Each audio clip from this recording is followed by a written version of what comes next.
Hello, everyone. We are back with another mini lecture. Today's mini lecture will focus on measuring and recording behavior.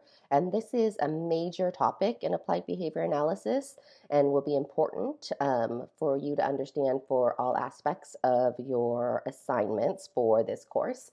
So for this reason, we're going to focus on measuring and recording behavior for the next 2 weeks.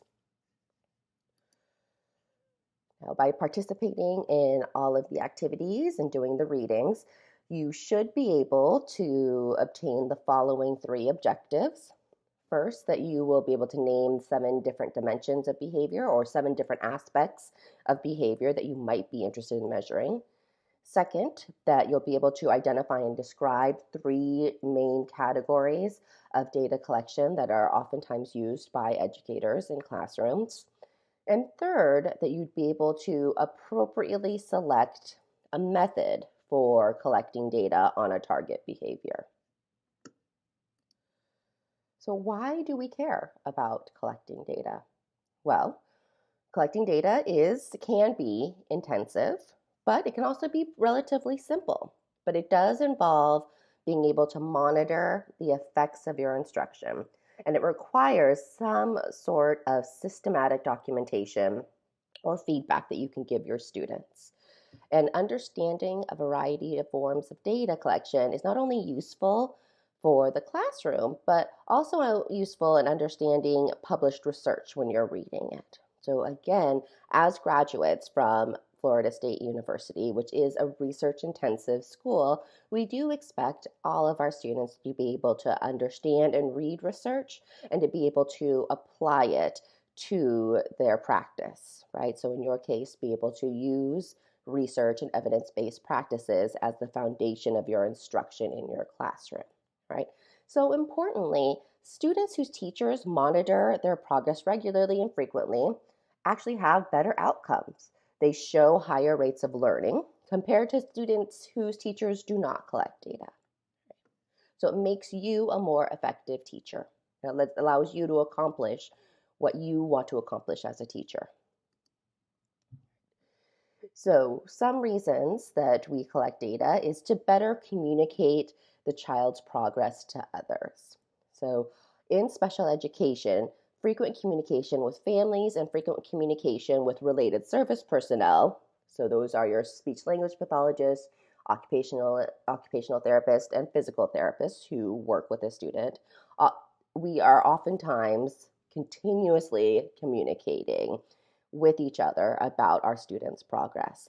Data collection allows you to concretely state or communicate the progress a student is making on a particular goal. So instead of saying, well, Joey's doing really well with his writing goals, you can actually say something more concrete by using the data, right? So Joey has now successfully been able to write 25 out of the 27 letters coherently and concisely, right?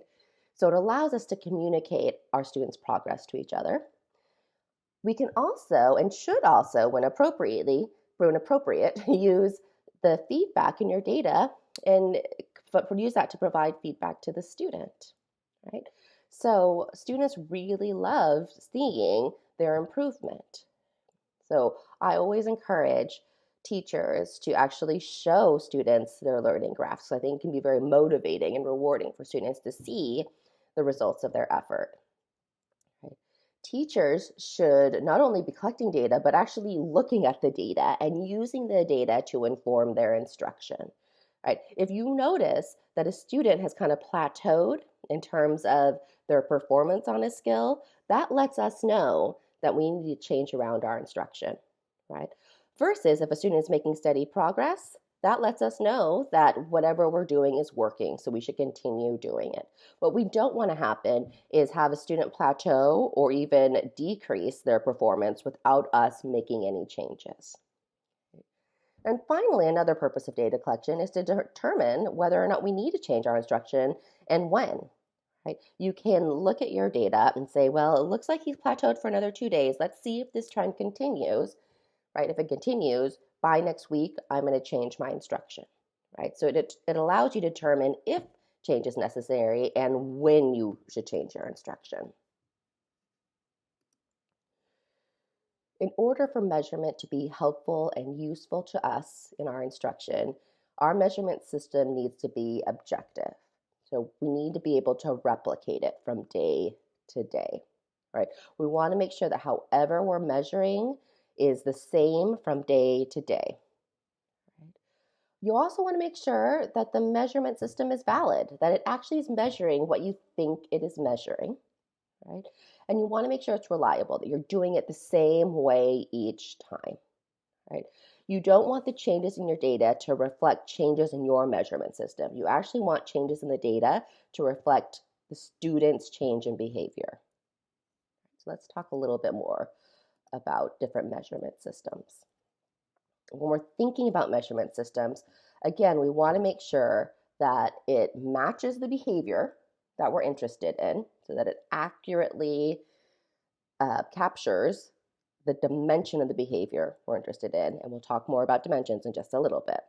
But you also want to make sure it's sensitive and that it actually does reflect the student's progress or lack of progress. Right? As teachers, you will be doing a number of different things. So we want to make sure that our measurement system is simple. Right? We do not want to make it too complicated because we understand that if it is too complicated, then you're not likely to use it. Right? And I said this before, and I'll say it again, it needs to be matched to the target behavior or objective. Right? So last week we talked about learning objectives and writing criteria. That criteria gives you guidance as to what measurement system you should use, right? If your criteria is something like the student will demonstrate this behavior 9 out of 10 times, then most likely you'll need a data collection system that will allow you to assess whether that student has done it 9 out of 10 times. So you need to make sure that you're using what we call event recording or a frequency count, right? Versus if you have an objective in which they'll sustain something for a certain amount of time. So the student will, has a motor objective in which they will be able to run for 5 minutes without a break. That is a different measurement system. It does not help you to use event recording. Instead, you want to use duration because you're measuring duration. Okay, we'll talk more about this. All right, let's talk about the 7 different dimensions of behavior. Okay. First is frequency, or how often something occurs. Next, we have rate, which is a combination of frequency and time. So this is usually how many times a behavior occurs over a period of time, right? They will read 30 words in 1 minute. Okay. Duration is how long something happens, so from the beginning to the very end. Latency is another type of time dimension, but instead of measuring how long the behavior occurs, because that's duration, instead for latency, we're looking at the amount of time that passes between the antecedent or the discriminative stimulus and the start of the behavior.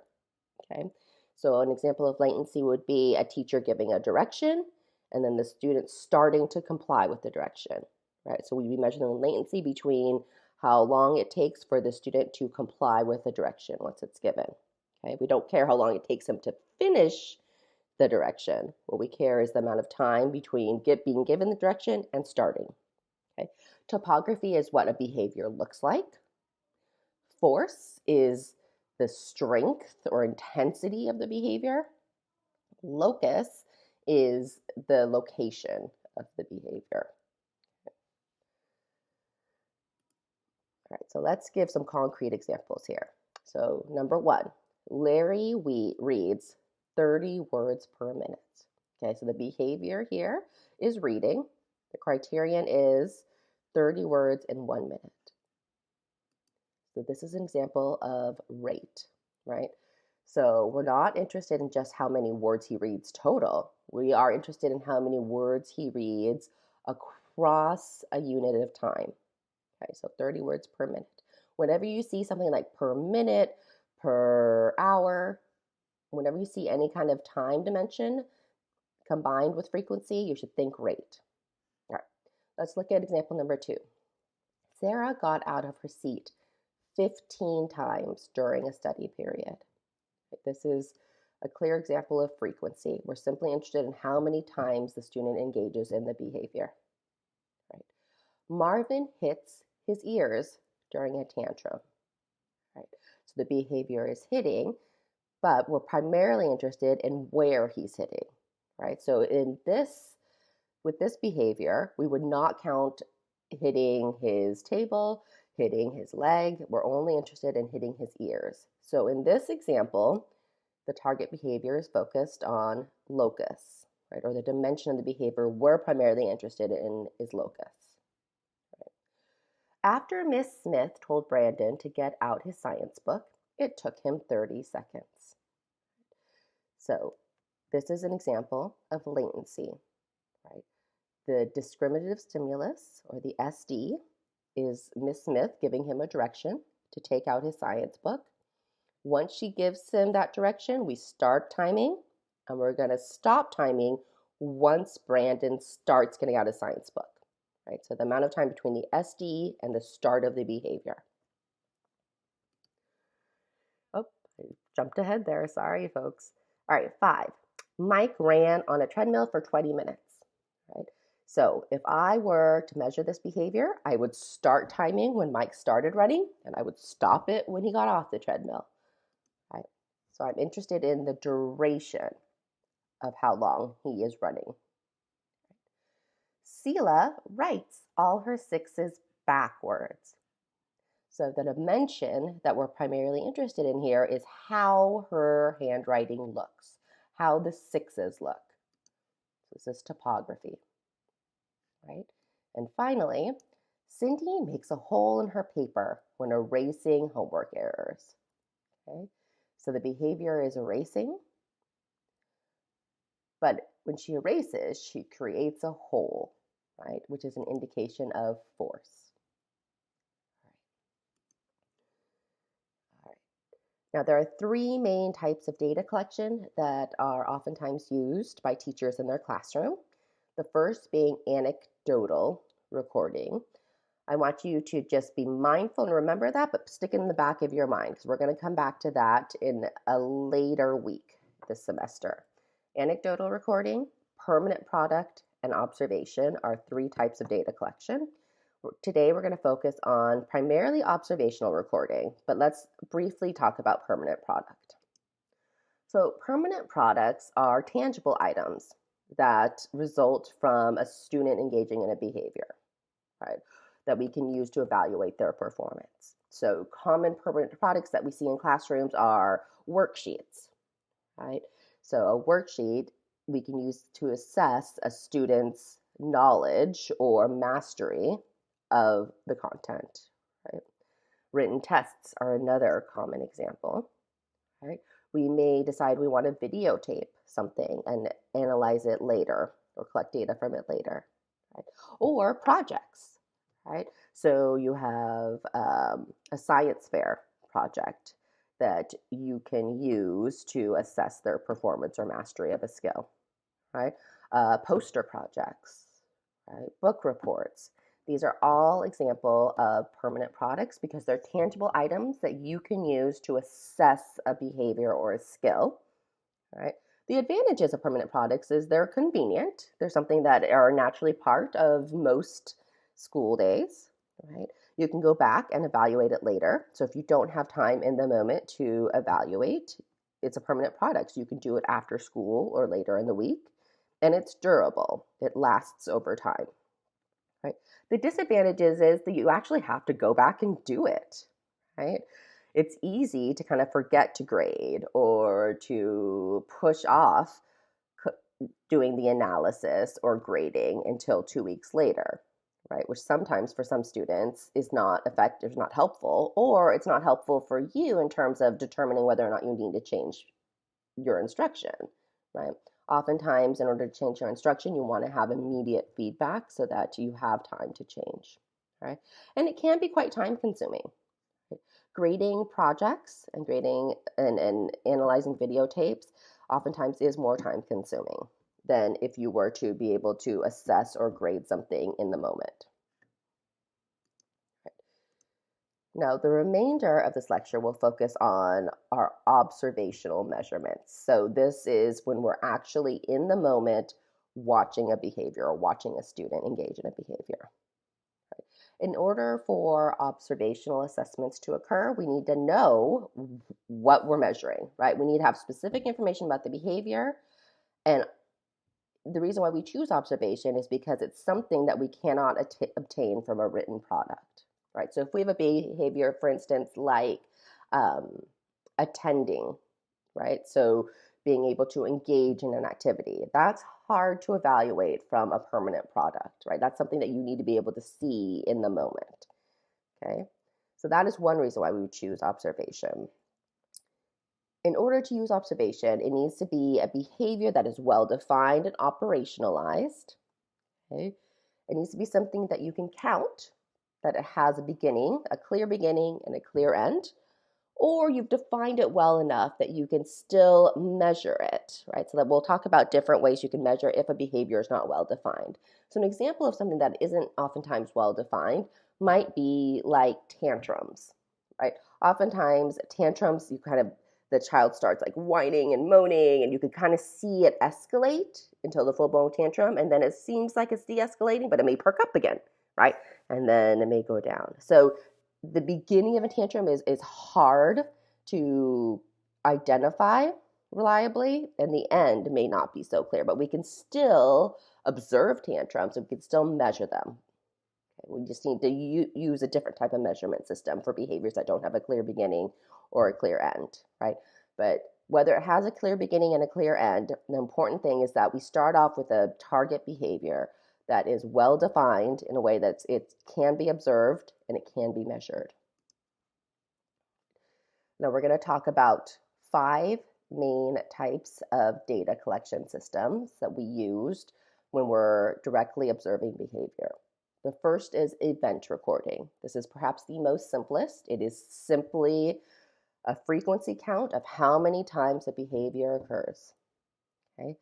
Time sampling allows us to estimate how long a behavior occurs.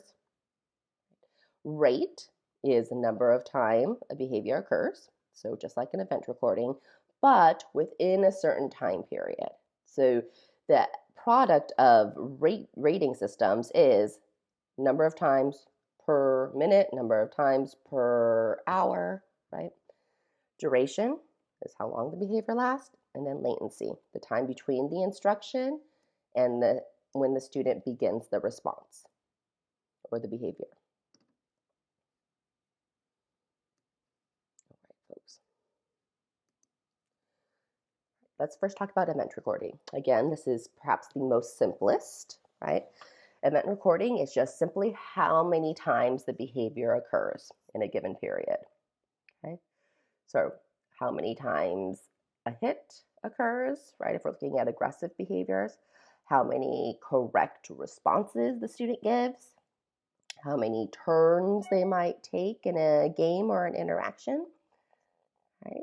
How many leaves fall from trees, right? These are all examples of event recording because they're all what we call discrete behaviors. They have a really clear beginning, a really clear end, and it's at a rate in which we can easily count it. It's not happening too quickly. Now, ideally, we want to use event recording during a specific time. So when you are using event recording, you want to be cognizant of whether that behavior occurs more frequently during a certain time of day. Right?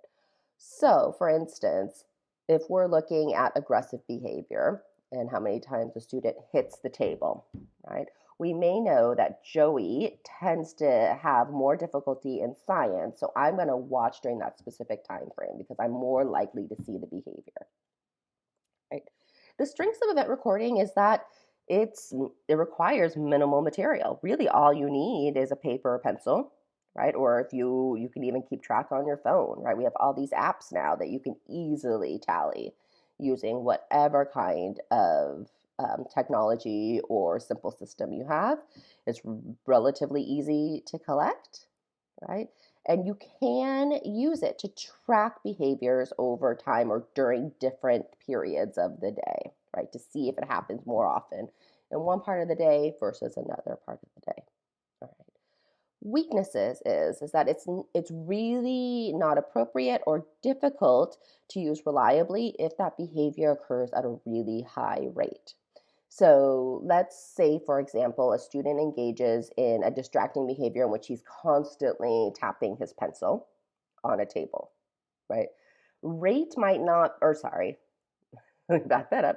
Event recording may not be the most appropriate measurement system to use because it happens so quickly that you can't reliably count, right? So tap, tap, tap, tap, tap, tap, tap, right?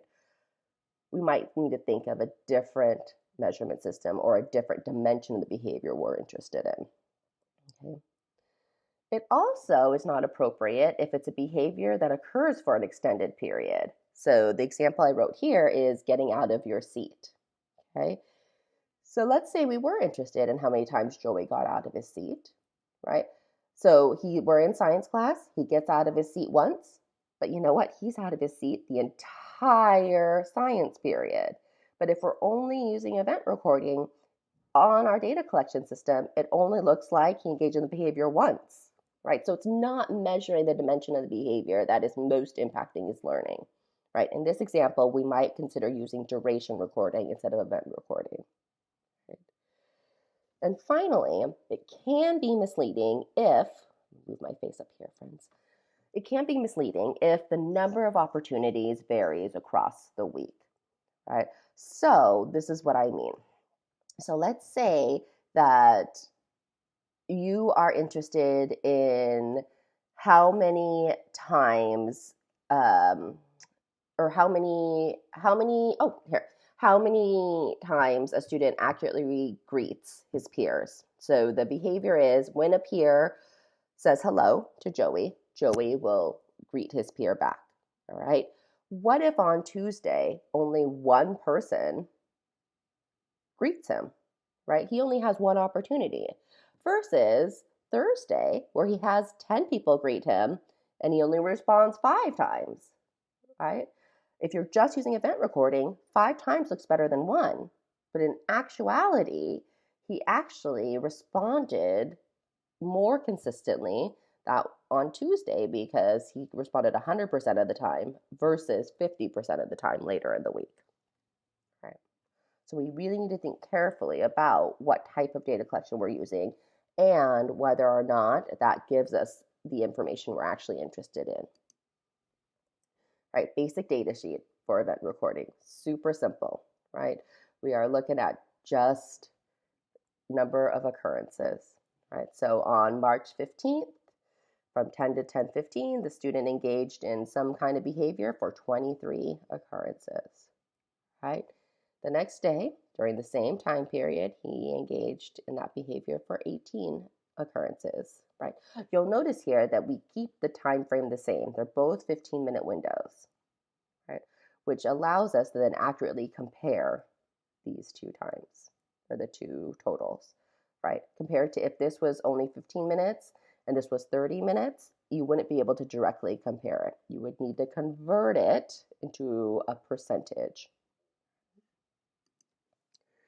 Right. So I mentioned that frequency can be used to give us a sense of what the behavior looks like across different opportunities or different periods of the day. So this is an example of that. Right. So the behavior here is striking his head with his hand or fist. Right. So this is a behavior that we're interested in the frequency of. Right.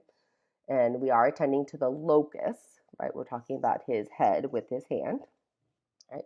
We notice here that he does it 4 times when he first arrives at school, but it happens most frequently during transitions, right? During transition 2, happened 9 times. During transition 5, it happens 14. Transition 7 also happens 14, right? So by taking a frequency count across different time periods allows us to identify patterns in that student's behavior, and it allows us to then, it guides when we're going to watch the behavior and try to support him, right? So we know based on this data that transitions are going to be hard. So our instruction will need to focus and support him during those times of transition. Right. Now let's talk about rate. So rate is a combination of frequency, so how many times a behavior occurs, but we divide it by the amount of time. So as teachers, we might be interested in words read per minute, right? Number of math problems that are completed or worked on per minute, number of words you can type per minute, okay? And it's also appropriate to use rate when the opportunity to respond varies in time, right? So in that previous example, if we were watching the student for 15 minutes on Tuesday, but 30 minutes the next day, in order to compare his performance on Tuesday to Wednesday, we would need to convert to a rate, okay? The strength of rate is that it has no ceiling. So let me explain what that means. So let's say we give a student a list of words and we're assessing whether or not the student can read or decode a list of words, right? Let's say that list of words only has 10 words, right? The ceiling there is 10, meaning if the student can read all 10 words, then that is the highest you can go. You can't go higher than 10. So the student has reached the ceiling. Now, as an educator, and if we're interested in improving it, right, that's not that useful to us because there's nowhere he can go, right? Whereas a rate will give us another dimension in which the student can always improve because they can always read faster, right? So I can give him those 10 words and see how quickly he can read those 10 words over a certain unit of time, right? So I could say you could measure 10 words, it took him, 1 minute, right? So he can read 10 words a minute, right? The next day, it might be he can read 15 words in a minute, right? So we can still, that allows for us to document that the student is continuing to improve because there is no ceiling with rate, right? The weakness is it's kind of hard to wrap your head around. It's not that familiar to most people. So it takes some time to explain it to parents or explain it to other teachers. Right. Next, let's talk about duration recording. This is when we're interested in how long a behavior occurs. Right? So it's relatively simple to use, right? It simply means you start recording when the behavior begins. You stop recording when the behavior ends, right? And with any kind of measurement system, we want to measure across different days, right? So when you have the measurement across different days or different opportunities, what you do is you summarize that data. So you can average it or total it. Right? It's effective in that it tells us how many times a behavior occurs and for how long it happens, right? So we can look at the data and say, well, you know what? Joey was able to independently run for 5 minutes during PE, 10 minutes during recess, right? So we know that he ran 2 times during the day, right? And for how long he ran each time. And we can either average it or total it. We can say the average amount of time he ran was 7.5 minutes, or he ran for a total of 20 minutes on Tuesday, right? In order to use duration recording, however, the behavior has to have a very clear beginning and a clear end, okay? Because you need to know when you're going to start your stopwatch and when you're going to stop it. Right. Now let's talk a little bit about latency recording. You may be interested in not how long the student does the behavior, but how long it takes them to start that behavior. So the time between the instruction and when the student begins to perform that response. So examples of this might be giving a direction and waiting for them to comply, right? How long it takes him to leave a one class, right? Or sorry, to respond to the bell ringing, right? And him packing up his belongings and transitioning, right? So the way we do it is we record the time after the end of the instruction, right? and when the student begins to perform the response. All right. Now, what if we are interested in how much of the time or how long a student does something, but it doesn't have a clear beginning or end? Right. So oftentimes this happens with attending behavior, like we want the student to attend or engage in something, right? But it's not oftentimes clear when that starts or when that ends. Okay. This is where we might want to use a sampling recording procedure. So interval and time sampling, right? Now with interval and time sampling, it is just an estimate of the behavior, right? You can use it for discrete skills, right? Or what we call continuous skills, right? So continuous skills that don't have a very clear beginning or clear end. But again, the result is an estimate of the behavior. The strength is that it is actually, once you learn the system, it is actually relatively easy to use, okay? And it is something that allows you to teach and collect data at the same time. The main weakness is that, again, it's an estimate, so it may actually underestimate the behavior. With interval and time sampling recordings, what you do is you choose your time frame, right? And you want to choose a time in which you feel like that behavior is well representative, right?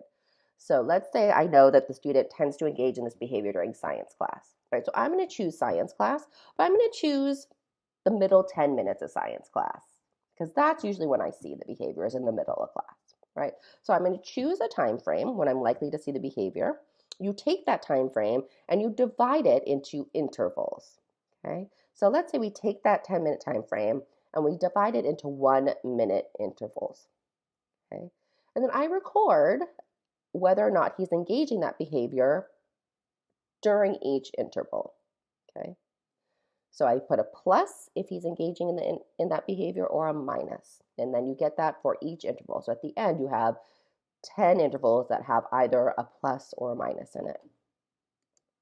Right. There are different versions of interval recording. One is called partial interval, which simply means that I give that student a plus if I see that behavior occur at any point during the interval. It doesn't matter if it's the beginning, the middle, or the end. Right? But if he engages in that behavior at any point, even if it's brief, I'm going to put a plus, right? Versus whole interval, which in order to put a plus, if you're using whole interval, it means that they have to engage in that behavior the entire interval for you to put a plus, right? Otherwise, they get a minus. Another version, which is more feasible to do as a teacher, if you can't keep your eyes on that student the entire interval, is to do what we call time sampling, or sometimes called momentary time sampling. So again, you're using that same interval system. So let's say we're using a 10-minute observation period in 1-minute intervals. Right? With time sampling, you're only looking at if the student is engaging that behavior at the moment that interval ends. Okay, so exactly at 1 minute, at 2 minute, at 3 minute. Okay, so you'll have some kind of buzzing system or some kind of reminder that will buzz and say, hey, look up, see if that student is doing it, right? So let's say we're looking at on-task behavior, right? So I'm teaching my lesson. When my minute is up, I look up and I see if Joey is on task. If he is in that moment, I give him a plus. If he's not in that moment, I give him a minus. Right? Here's an example of what time sampling or interval recording worksheet might look like. So super simple. This is, it looks like a 60-minute, so an hour time period, and I'm recording in 5-minute intervals here. Right? So if this was partial interval, this would mean that the student engaged in that target behavior at some point during that interval. Right? If it's whole interval time sampling, that means that student had to engage in the behavior the entire interval for me to put a plus.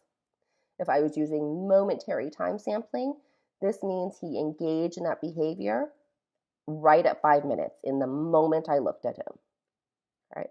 At the end, what you do is you calculate a percentage of the percentage of time the student engaged in the behavior.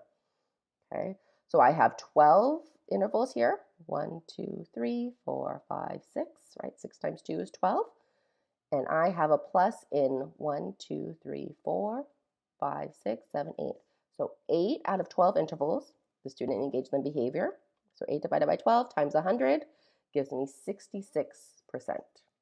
Right, so the behavior occurred. So in this, it looks like I was using momentary time sampling. Behavior occurred at the end of 67% of the intervals during a 60-minute time period. Right. So then this might be, say, Monday. Tuesday, I may be able to do this again. And I'm going to compare. Did the behavior look the same? Is it increasing? Is it decreasing? In terms of the percent of time the student is engaging in that target behavior. All right. So I know that was a lot of information coming at you. Don't worry. We are going to cover this material over the next 2 weeks. The remaining tasks for this week is to please make sure you read chapter 4. That will go into more detail about all of the topics that I discussed today. You will need to submit your discussion role and also complete the quiz for the week, which will cover the readings as well as this lecture. All right, folks, I will see you later. Bye now.